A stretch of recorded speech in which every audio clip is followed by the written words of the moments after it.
This is it. Today's the day we finally finish stripping down my Rover 3.9 V8. This video has taken me a while to get out for reasons that will become clear and also some reasons that won't become clear. So we still have a couple of issues to deal with. Chiefly, I haven't got the head off one of the sides due to a solitary head bolt, and also need to work out how to get the engine onto the stand. First things first, the gearbox needs to come off. This is just held with a few bolts that go around the bell housing into the engine block, but there are various lengths and sizes. Again, the filth on the engine is making it hard to find them sometimes, so if you're going to do the same, do just pressure wash off the worst of it before you get cracking. Once all the bolts are out of the gearbox housing, the thing should just slide right off, but you can see me struggling for ages because I didn't know it should just come right off, and what I had actually done is to miss the smallest, one of the smallest bolts that goes and holds on the inspection plate just at the bottom of the bell housing, and this was just holding everything together in a way that was not clear to me.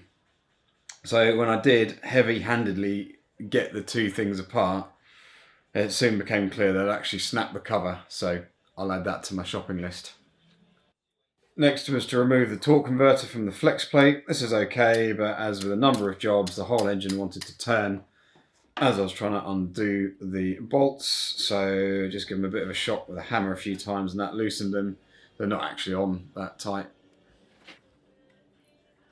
After that, the flex plate itself comes off, but it wasn't clear really initially how to get the drive plate and boss off, so I thought I'd go back to getting the head off. By now the head bolt was getting pretty knackered, so I thought I only had one option, which was to give it a load of heat and then whack on a smaller undersized socket and then give it some. But as you can see, this still didn't actually work. Alright, I have actually cracked it and got this head off now. Ended up using a smaller socket than what I needed, and hammering it on was the right way to go. It's just I cracked the first one that I tried it with, and then I got a stronger one and succeeded. So this head's now off. Gasket's very similar condition to the other side, as you might expect. Nothing major to report just yet. I'm going to get into what I've found later after I've got the engine up onto the stand and we can have a good look at it. To get it onto the stand, I need to fit it onto this sort of end plate. Needs to go onto here.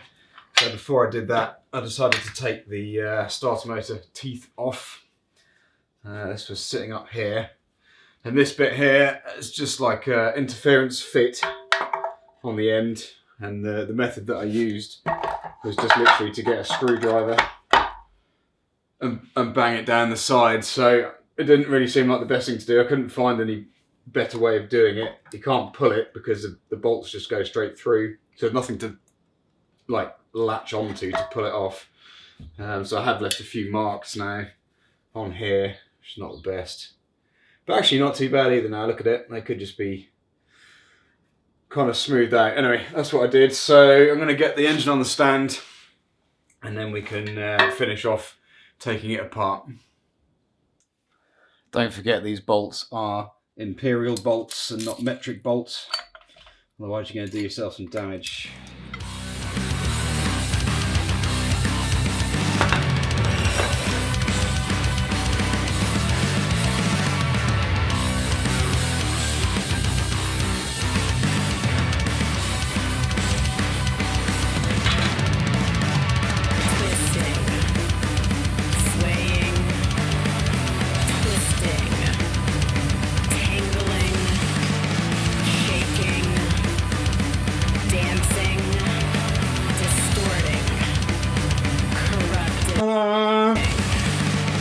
Okay, so I got the engine onto the stand pretty successfully. It's amazing actually how much these engines don't really weigh. Wouldn't want to lift it up by myself with all the bits in, but what I just did just then was quite manageable really. So you can see, I don't know, the block to me looks in pretty good condition. I haven't looked at it very closely yet, and it's clearly covered in mud. suspension seal here in the valley. And you can also see quite nicely there that that is completely worn out.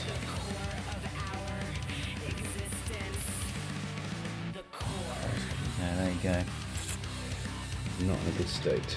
So what I was going to do is to flip this over and continue taking it apart, but I already know what my next job's going to be. And it's actually quite unrelated to this and is very annoying, and that is the corner of the garage has fallen down. You can see daylight through there. This wall always looked like it was going to go, but it really has gone now. I've already cleared this corner out just in case it goes fully, but I can't ignore it anymore. You can literally see right outside up there. I'll take you around the other side because it actually looks worse over there. So unbelievably mid engine out. I need to just clear everything out, and then I'm going to have this whole back wall here, which I'll show you from behind, is going to go, and also this wall here. Again, it's all knackered, and the front wall. So here we are outside. Again, it's the back that's really cracked, but this is the front, and you can see it's pushed the front wall out as well. Really just sick wall. So that is also going to come down, and I'll take you around the back and I'll show you that next. So as you can see, this corner is completely knackered and has started to twist and come down, and there's been a whole load of blocks drop down here and drop onto the floor. Got parts of the roof coming away. He shoots into the sun. It's all just slid off there, all that rotten wood holding it up. And really this whole wall is so tired that I think the whole thing's just got to come down. You can see here, this is the neighbour's oil tank, and it's just this moved, and it's just sitting so close to the feed pipe to it now. I'm sure it's actually just twisted and moved a tiny bit more than what it was before even. So yeah, it's all going to come down. It's just completely loose.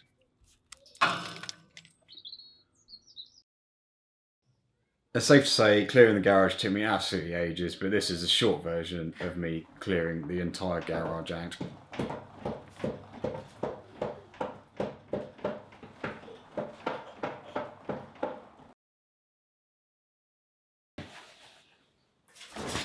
So as you can see, where we left off last time is we've got most of the top stripped and the ends. So I need to flip it over and actually take off the sump, and then start to look at the crank and see how that's all looking. Also, once I've taken the sump off, it also means I can take the timing chain cover off and the oil pump, and I'll be able to get these shafts out as well. So let's get on with that.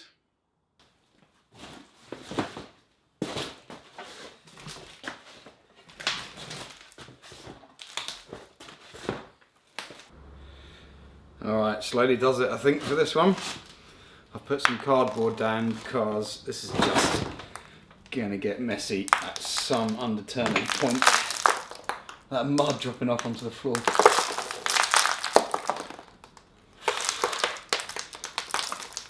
Don't think that amount of mud is normal. When we look down the side here, it's just so dirty. I suppose this bit here is probably pretty normal to see because it's just oily. It was the bits on top where there's like an inch of mud that was the most ridiculous. Anyway, let's get this sump cover off and then see what we see.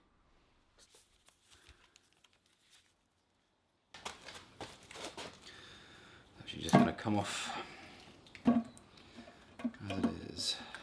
Alright. There we go. Oh, there we go. Alright, first glimpse inside underneath. You can see just a massive amount of sealant, which I just can't see would have come from the factory like that.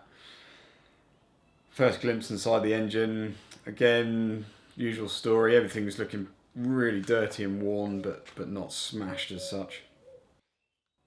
Next we can take the timing chain off.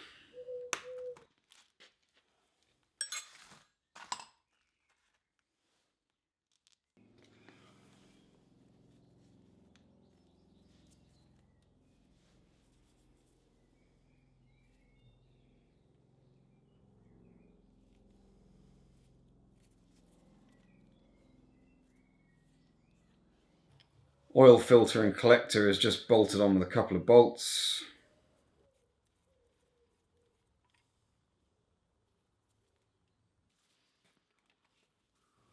The conrod caps need a little bit of a tap to loosen them when you've undone the nuts, but generally speaking they're easy to get off. Then you can tap the piston down gently and remove them out at the end of the bore.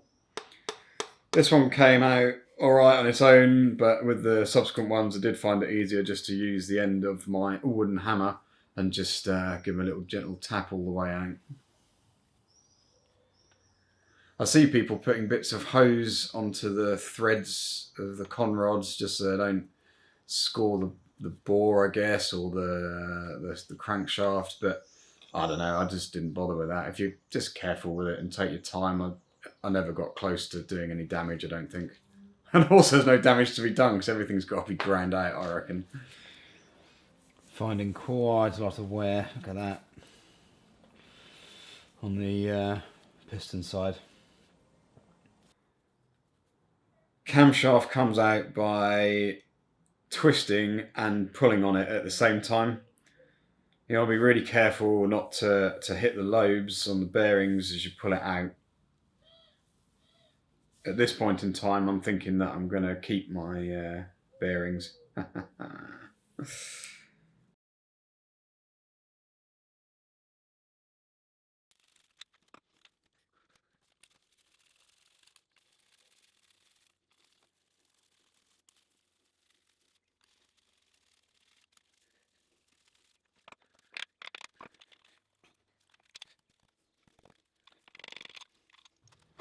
Taking the centre main bearing caps out is straightforward, as you can see. Just undo the nuts and pull them out. I did find removing the number 5 main bearing cap to be really pretty tight at the back of the engine. I ended up, for wrong or for right, using a screwdriver as a wedge and then rocking it back and forward on that. So I hope I haven't done any lasting damage to this area. We shall see. I did look in the Haynes manual after doing this, and they suggest using wedges of wood.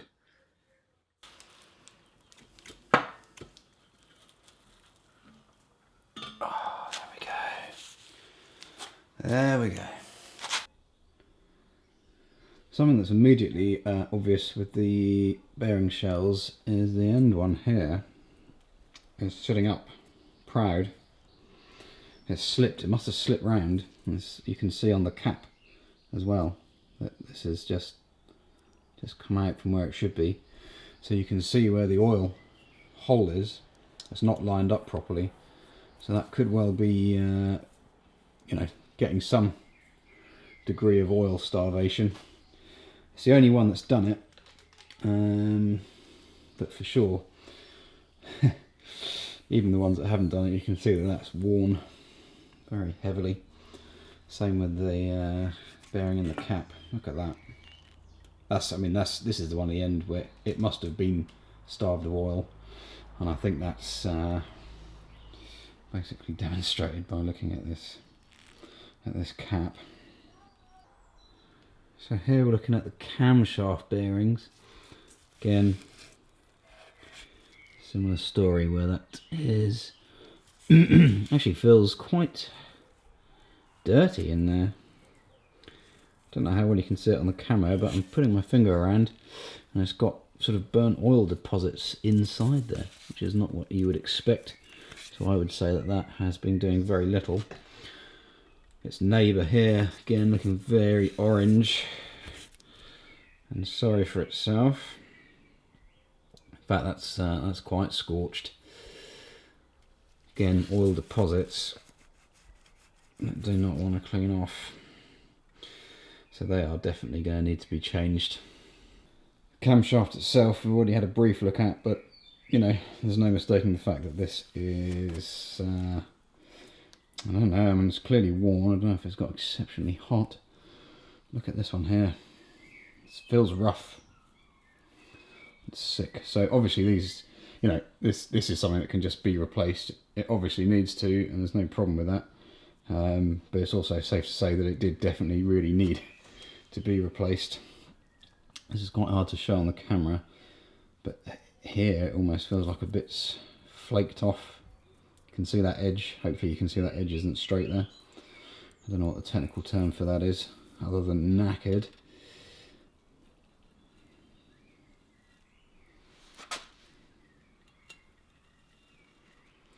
I don't know how worn the actual lobes look. I think once we get the new one, we'll be able to compare them better. I can also, of course, I'll have a look in the handbook. Says what the lobe should measure, so we can measure them. So this is the sump, and you can see, you know, there is a lot of really horrid sludge in the bottom of this. This will have a good cleaning out, but in terms of how healthy was the engine, the plug, the drain plug, didn't really have that much in the way of filings on it. You know, it was very clean in that respect. So whilst there is a lot of dirty, oily sludge down here, there was no engine component that had started to disintegrate or kind of cause any chaff to go around and upset the rest of the engine. So this is going to be miserable to tidy, to clean, but I don't think that anything too untoward is going on here with respect to... obviously this wasn't ideal when the engine was running, but now the fact we're going to rebuild it, this will go away and be clean. So this is good.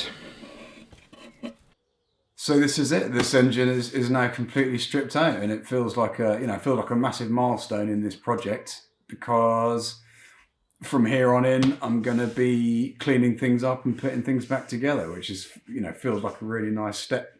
I haven't found any like obvious massive horrors. It seems to me that this engine is okay. It's just very worn, and at 160,000 miles, it's going to be right.